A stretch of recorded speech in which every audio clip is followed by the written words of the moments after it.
Back in the U.S., the $1.2 trillion government funding bill has made its way to the Senate after the House passed it Friday morning. The bipartisan bill was the result of negotiations between House Republicans and the White House. The majority of Democrats joined just over 100 Republicans to pass the 1,000-page bill one day after the text was released. And it is now up to the Senate to move quickly and pass the measure. That chamber has until midnight Friday to send the bill to the president's desk to avert that partial shutdown. Scott MacFarlane joins us now from Capitol Hill. I'm so used to saying a possible government shutdown. This is a partial government shutdown. Scott, what is the likelihood that the Senate is, in fact, able to get it all done by midnight? Oh, it's so tempting. I was going to make a March political madness analogy and say that there's going to be a buzzer beater. They're going to get this advanced to the next round. But notice how I didn't do that.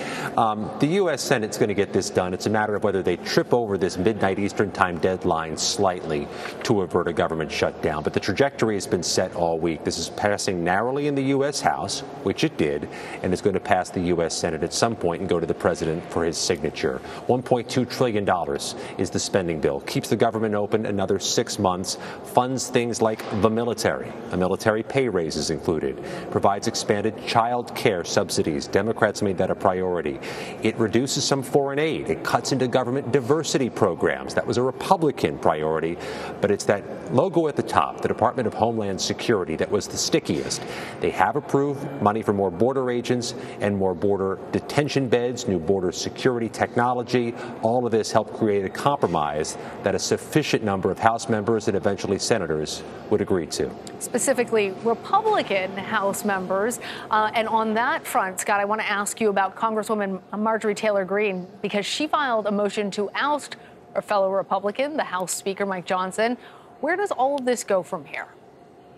It's more of a threat and a warning shot than an actual challenge to the Speaker's job for now. Congress has gone for a 2-week recess, though maybe there's time for everybody to cool off amid this dysfunction. But Congresswoman Greene says all of the dysfunction, the gridlock, the passage of bills with mostly Democratic votes is unacceptable to some Republicans. So she has wielded a tool any member of the House can try to wield, a motion to remove the Speaker. She would need to get 218 votes behind her.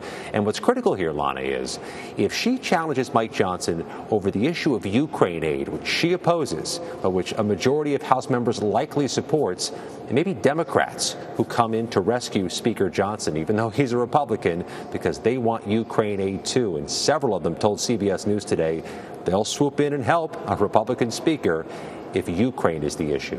Strange bedfellows. All right, Scott MacFarlane, thank you.